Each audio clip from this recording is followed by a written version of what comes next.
오늘은 여러분께 감히 역사에 남을 책이자 이 시대 최고의 교양서 중에 한 권이라고 자부할 수 있는 책을 소개시켜 드리도록 하겠습니다. 바로 벤 버넌키의 21세기 통화 정책입니다.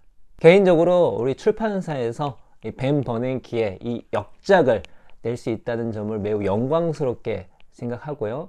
아마 좀 의아하신 분이 있을 수 있습니다. 좋아, 역사적인 책이라고 치자. 근데 왜 이게 교양서야?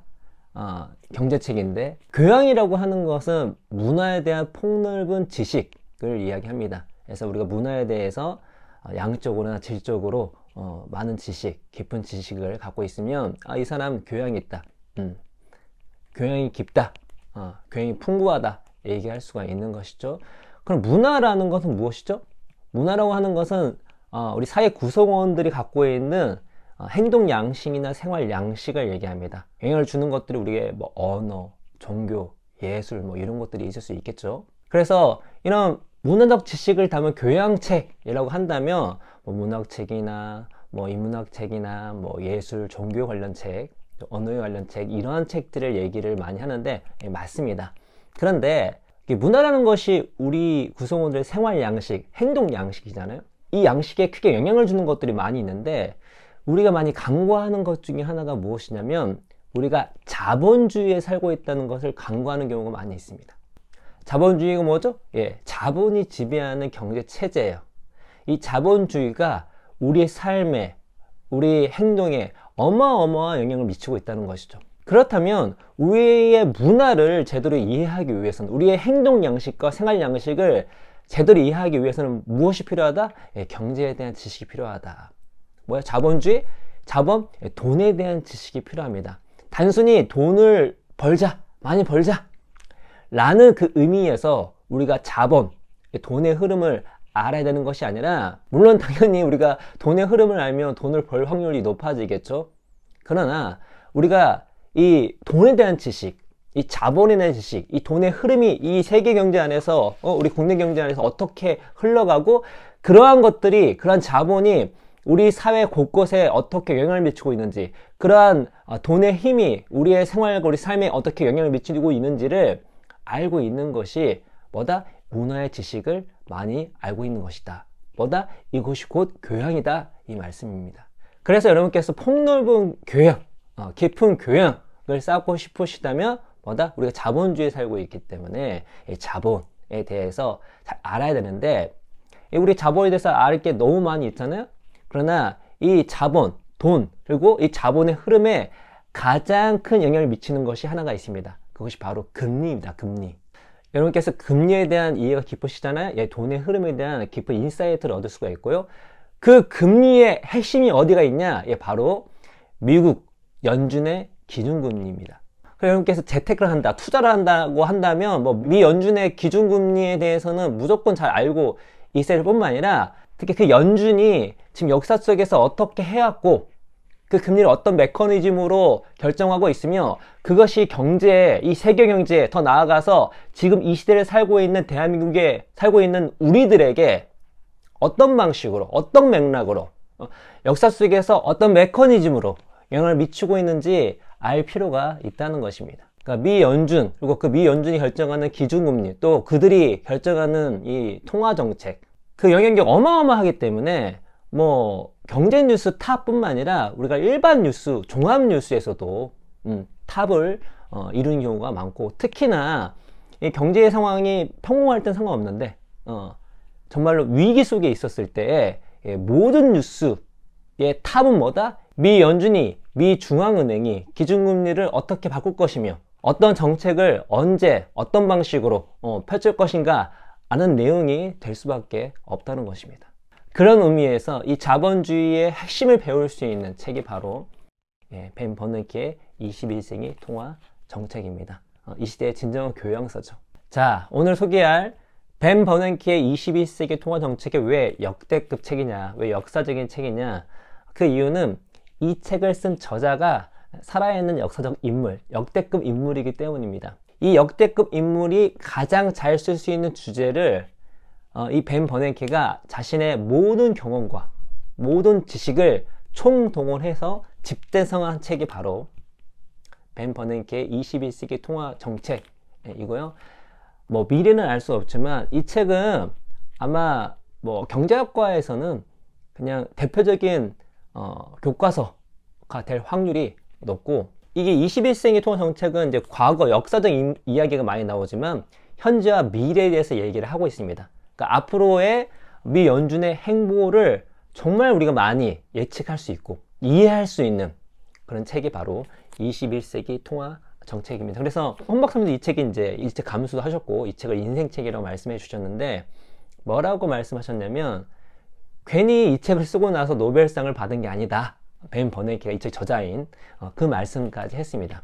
그야말로 좋은 책을 넘어서 역사의 획을 그을 수 있는 또 정말 많은 사람들에게 오랫도록 익힐 수 있는 그런 책이 바로 21세기 통화 정책입니다. 자, 그럼 지금부터는 책에 있는 내용을 중심으로 한번 이야기를 해볼 텐데, 일단은 저자에 대해서 다시 한번 자세하게 설명해 드리도록 하겠습니다. 이 저자에 대한 그 이해가 있어야 이 책이 어떤 책이구나 라는 것들을 이해할 수가 있습니다. 벤 버냉키는 2022년 노벨 경제학상을 수상한 미국의 저명한 경제학자다. 현 브루킹스 연구소 선임 연구원이자 연방준비제도 이사회 14대 의장을 지냈다. 하버드 대학교 경제학과를 졸업하고 매사추세츠 공과대학교 MIT에서 경제학 박사학위를 받았다. 스탠퍼드 대학교와 프린스턴 대학교에서 경제학 교수로 재직했으며 2002년 9월부터 연방준비제도 이사회 위원을 3년간 역임했다. 2005년 6월부터는 백악관 대통령 경제자문위원회 의장을 맡았다. 이후 2006년 2월 앨런 그리스펀의 뒤를 이어 미국 연방준비제도 이사회 의장으로 취임해 대공황 이후 최악 경제 위기인 글로벌 금융 위기에 맞서 세계 경제를 진두지휘했다. 버냉키 전 의장은 역사상 유례없는 비전통적 통화 정책으로 글로벌 금융 위기와 뒤이은 대침체에 효과적으로 대응했다고 평가받으며 2009년에는 타임즈의 올해의 인물로 선정되고 2022년에 더글라스 다이아몬드, 필립 디빅과 함께 노벨 경제학상을 공동 수상하였다. 여기서 벤 버냉키에 대해서 이제 알 수가 있는데요. 벤 버냉키는 뭐다? 예, 경제학자입니다. 스탠퍼드 대학교와 프린스턴 대학교 경제학 교수, 특히 어떤 주제의 핵심이냐? 경제사가, 경제사. 그 중에서 예, 대공황 전문가로 통하는 사람이 바로 이 벤 버냉키였고요. 결국 노벨상까지 받게 되는 뭐 최고 수준의 경제학자. 그리고 더불어서 학계에만 있었던 것이 아니라 연방준비제도 이사회 FRB 의장으로서 실전을 이 사람의 한마디, 또 이 사람의 정책, 이 사람의 진두지휘하는 그 정책 하나하나가 세계 경제를 좌지우지하는 그런 위치에서 예, 실전 경험을 경험한 사람이다. 그래서 이 책은 이분이 가장 잘할 수 있는 내용을 쓴 겁니다. 뭐다? 예, 20세기 중반 이후부터의 또 21세기 또 앞으로의 통화 정책, 왜 그거를 감당했던 가장 핵심적인 인물이었으니까 그에 대해서 이 벤 버냉키보다 잘 알 수 있는 사람이 없겠죠. 그런데 이 서술 방식이 처음에 뭐다? 역사를 중심으로 한 겁니다. 20세기, 21세기 세계 경제를 중심으로 한 통화 정책의 역사. 근데 뭐다? 이분이 경제사가예요.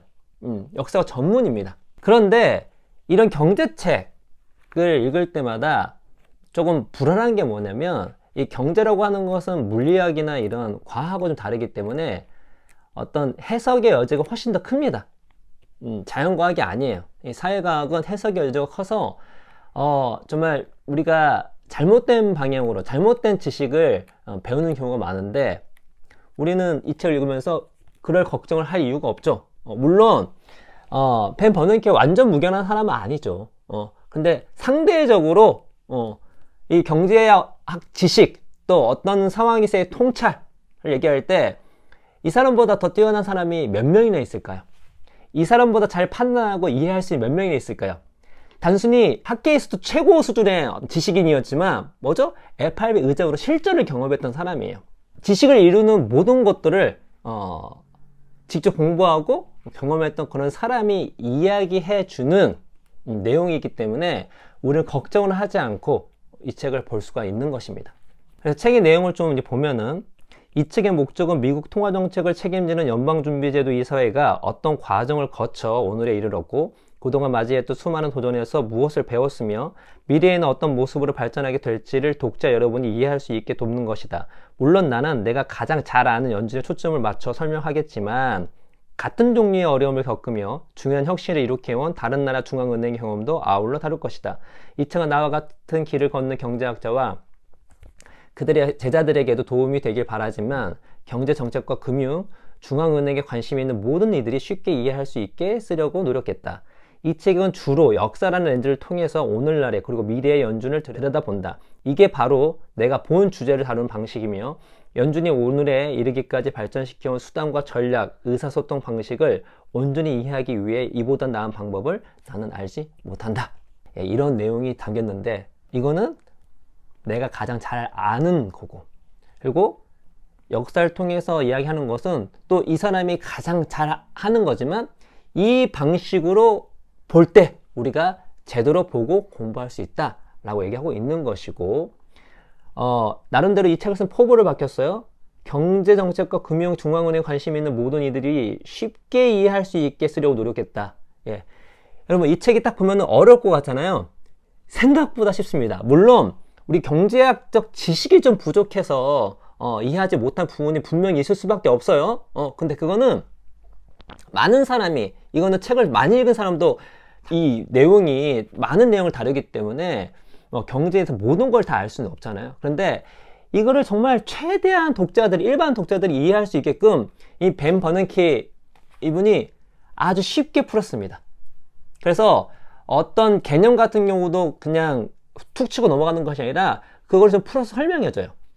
또 어떤 경제의 흐름을 최대한 쉬운 용어로 독자 이해할 수 있게끔 노력을 많이 했습니다. 그리고 이 벤 버냉키 자체가 이 글 자체를 좀 평이하게 쓰고, 폴 크루먼 같은 사람들은 정말 이렇게 꼬아 쓰잖아요. 매우 평이하게 쓸 뿐만 아니라 번역도 잘 됐어요. 그래서 겁먹을 필요가 없다. 이 책 생각보다 두껍지만 쉽다. 다시 말해서 이 역대급 책 내가 이번 기회에 소화할 수 있는 정말 좋은 계기다. 내용도 우리가 꼭 알면 좋을 내용인데 생각보다 쉽게 쓰였다. 이 벤 버냉키가 정말 그 유명한 이유는 그거죠. 우리가 2008년 금융위기 때 벤 버냉키의 리더십과 FRB의 그래도 상대적으로 올바른 경제 정책으로 세계 경제가 생각보다 빨리 일어섰습니다. 거기에 이제 핵심적인 역할을 한 사람인데 좀 운이 좋았어요. 벤 버냉키도 그렇고 우리도 운이 좋았죠. 나는 2006년 2월에 연준 의장에 취임했다. 그것도 전설적인 크리스번의 후임으로 지명되었으므로 그 누구도 부럽지 않은 일이었다. 나는 2002년에 연준 이사회에 합류하기 전까지 20년 넘게 학계에 몸담고 있었다. 1979년에 스탠퍼드 경영대학원에서 첫 교수 생활을 시작했고 1985년에는 프린스턴 대학으로 옮겨 그곳에서 아내 애나와 함께 두 아이를 길렀다. 나는 통화정책과 금융시장, 경제사를 전공하며 연구자와 교수로서 보람찬 경력을 쌓았다. 대공황에 관한 내 연구 결과는 1930년대 경제 붕괴의 원인이 국제 근본위제의 오작동과 관련 당국이 제대로 대처하지 못한 국제 금융 위기에 있다는 학계의 결론을 뒷받침했다. 뭐죠? 이분이 대공황 전문가이기 때문에 그 당시에 어떤 이 공황이 왔을 때 공황이 왜 발생했고 어떤 메커니즘으로 어떤 흐름으로 진행되고 있는지, 그리고 거기에 들었던 정책이 어떤 거 성공했고 어떤 실패했고, 결국적으로는 우리가 어떤 걸 개선해야 되는지에 대한 깊은 연구가 있었기 때문에 2008년도 금융위기 이후를 대침체라고 하거든요. 대공황, 대침체 다 영어로 대문자 씁니다. 그러니까 2008년도 금융위기 이 상황은요, 이 대공황과 비견될 정도였어요. 근데 대공황 참 오랫동안 힘들었거든요. 근데 2008년 금융위기의 대침체는 생각보다 우리가 빨리 극복합니다. 그럴 수 있었던 이유는 무엇이냐면 그 당시에 FRB 의장이었던 미국 중앙은행, 그러니까 정말 세계의 중앙은행이라 할 수 있는 의장이 대공황 전문가였기 때문입니다. 그렇기 때문에 좀 맥락은 다르지만 이 상황이 어떻게 흘러가게 될 것인가에 대한 깊은 이해가 있었고, 과거에는 뭘 잘못했는지, 그때는 어떻게 했으면 좋았을런지에 대한 완벽한 이해가 있었기 때문에, 학문적 체계가 있었기 때문에, 또 더 나아가서 이 과감한 용기와 의지가 있었기 때문에 어떻다? 벤 버냉키를 중심으로 우리가 위기에 비해서 또 거기서 우리가 완벽한 건 아니지만 위기에 비해서 우리가 잘 헤쳐나가게 됐다라는 것을 우리가 알 수 있는 대목이죠. 개인적으로 뭐 경제책도 내고 하면서 경제를 공부하면서 많은 것들 알았지만 이 책을 통해서 제가 이제 잘 몰랐던 것도 많이 배우게 됐습니다. 근데 개인적으로 궁금한 게 있었어요. 리만 브라더스 관련된 것이었습니다. 그러니까 리만 브라더스가 이제 망하고 나서 그야말로 금융 패닉이 오거든요. 진짜 2008년 금융 위기에 진짜 본격적인 시작이 신호탄이 바로 리만 브라더스의 이제 몰락인데, 그러니까 리먼을 만약에 구제해줬으면 경제 위기가 이렇게 왔었을까? 금융 위기가 이 정도 왔었을까? 라는 궁금증이 있었습니다. 근데 완벽하게 해결하지 못했고 궁금증으로 남았었어요. 근데 놀랍게 이 책에서 벤 버닝키가 콕 집어서 그걸 얘기해 줍니다. 리먼 붕괴 후에 패닉이 심화했다는 사실로부터 우리는 두 가지 의문을 떠올리게 된다. 첫째, 리먼은 과연 구제될 수 있었을까? 둘째, 리먼을 구제하는 일이 가능했다 하더라도 그것이 2008년 가을의 위기를 피할 수 있었을까? 내 대답은 둘 다 아니라는 것이다. 그래서 제가 뭐라고 했냐면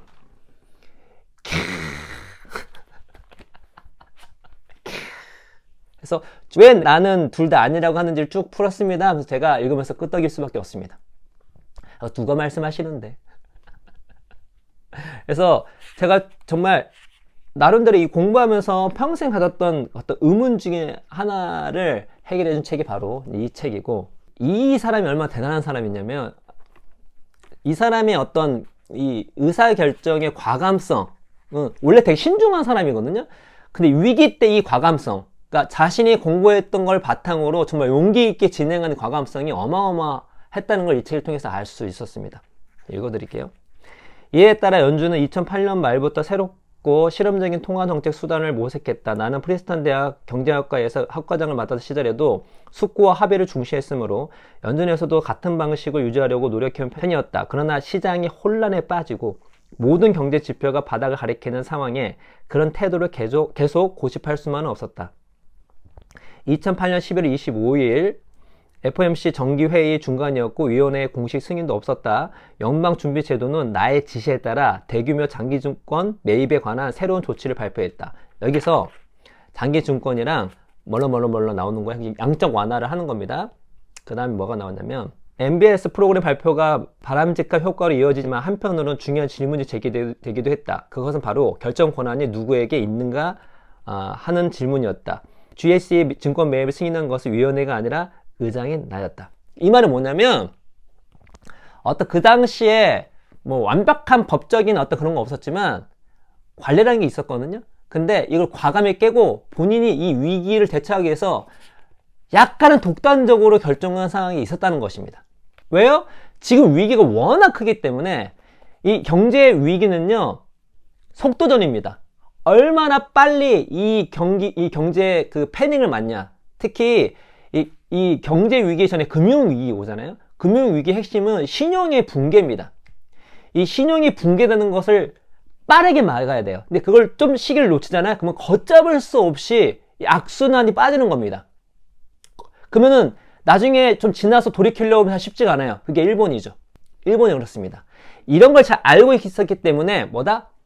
그냥 과감하게, 시간이 중요하니까 독단적으로 보일 수 있을 정도로 과감하게 본인 의장의 권한으로 이를 밀어붙입니다. 그래서 결과적으로 어떻다?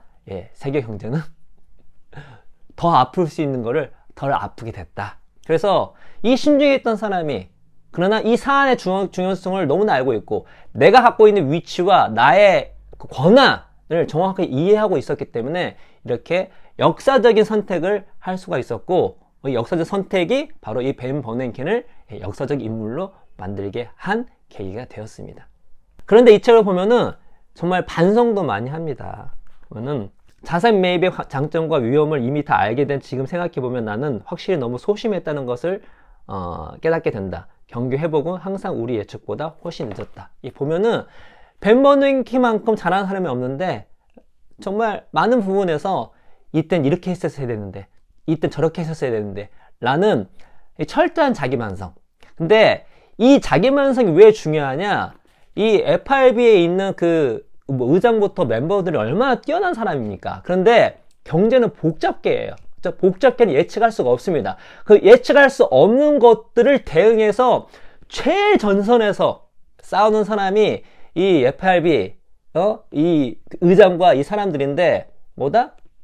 반성하지 않으면, 피드백 받지 않으면, 이렇게 이러한 실수했던 내용들을 적고 연구하고, 공부하고 또 논의하지 않으면 경제 상황은 매우 바뀌기 때문에 새로운 경제 상황, 새로운 경제 위기가 왔었을 때, 새로운 세계 경제 흐름이 진행되고 있었을 때 거기에 맞춰서 적절하게 정책을 만들 수 없다는 것이죠. 결국 20세기, 21세기 통화 정책의 역사는 실패 역사이지만 결국 그 실패 속에 배우는 역사입니다. 곧 성장의 역사예요. 그래서 중요한 순간에 작은 성공 혹은 큰 성공을 겪었던 성공의 역사이기도 합니다. 이런 것들을 정리하고 남겼을 때 뭐다? 우리가 앞으로도 경제 위기가 오잖아요. 금융 위기가 옵니다. 세계 경제가 어려운 상황이 올 거예요. 이때 우리가 제대로 대응할 수가 있는 거죠. 그래서 우리가 코로나 때 생각보다 심각했지만 잘 벗어날 수 있었던 것입니다. 왜? 우리가 2008년 금융 위기 이후에 FRB가 남긴 유산이 있기 때문에, 특히 뭐다? 벤 버냉키가 남긴 유산이 있기 때문에. 그래서 이 사람 되게 겸손한데 이렇게 겸손만 한 게 아니라 그러니까 되게 멋진 사람인 게 신중하지만 중요할 때 용기 있는 사람. 그리고 정말 자기가 부족했던 부분들을 겸손하게 얘기하지만 수액할 땐 하는 거. 뭐라고 하냐면, 내가 남겼던 유산의 상당 부분은 다음 3가지 분야에서 연방준비제도를 하나의 기관으로 바꾼 것이다 라고 본인이 얘기할 정도예요. 첫 번째, 투명성과 의사소통이다. 둘째, 금융 안정을 위협하는 요소에 더욱 체계적인 주의를 기울이게 되었다. 셋째, 연준 의장에 재임하는 동안 우리가 새롭게 개발하거나 확대한 정책 수단들은 주로 필요에 따라 이론이나 블라블라블라. 그래서 현재 FRB, 미국의 중앙은행의 행동에 아주 지대한 영향을 끼친, 특히나 어떤 위기 시에 대응할 수 있는 정책 수단으로서의 FRB의 어떤 행동이나 정책 수단에 가장 큰 영향을 미치는 사람 중에 한 명이 누구다? 예, 벤 버냉키, 바로 이 책의 저자입니다. 그래서 이 책은 앞부분에는 20세기, 21세기 역사를 중심으로 통화정책, 세계경제 흐름을 이야기를 하고 있고, 그 과정 속에서 있었던 어떤 그 통화정책이나 통화정책의 효과들에 대해서 그 다음에 설명을 해주고, 이를 기반으로 앞으로 FRB는 어떤 정책 수단을 쓸 수 있을 것인지에 대해서 다양하게 이야기를 하고 있는 책이 바로 벤 버냉키의 21세기 통화정책입니다. 그래서 각 부분마다 좋아하는 부분이 좀 다를 거예요. 근데 뭐 일반 독자분, 뭐 경제를 깊게 이해하지 못하는 독자분 같은 경우는 역사 부분이 재밌을 것입니다. 재밌게 읽을 수 있습니다. 근데 들어보니까 이게 두 번째, 세 번째 부분, 특히 경제에 관심이 있거나 경제학을 전공하거나 깊게 파고 싶은 사람한테는 어마어마한 지식과 정보를 주는, 그리고 여기에 관련된 레퍼런스도 엄청 많거든요. 정말 이 책 한 권으로 정말 그 수백 권의 효과를 볼 수 있는, 다시 말해 일반 독자뿐만 아니라 특히 경제 투자에 관심이 있는 모든 분들에게 정말 좋은 책이 될 수 있는 책이 바로 이 벤 버냉키의 21세기 통화 정책입니다. 아무쪼록 우리 독서연구소 뼈독자 여러분께서 이 벤 버냉키의 21세기 통화 정책, 우리 이 정도 교양서는 우리가 읽어야 되지 않을까요? 딱 이 책을 읽으면 뭐다? 미국 기준금리 얘기 나올 때 우리가 대충 이해할 수가 있는 거죠. 그리고 앞으로 이런 정책을 필 수도 있겠네 라고 우리가 얘기를 할 수가 있는 것이고, 이 기준금리 중심으로 경제를 이해하면, 또 돈의 흐름을 이해하게 되면 특별히 여러분 투자에도 도움이 많이 된다 라는 말씀을 드리면서 오늘 이야기는 이것으로 마치도록 하겠습니다. 여러분 감사합니다.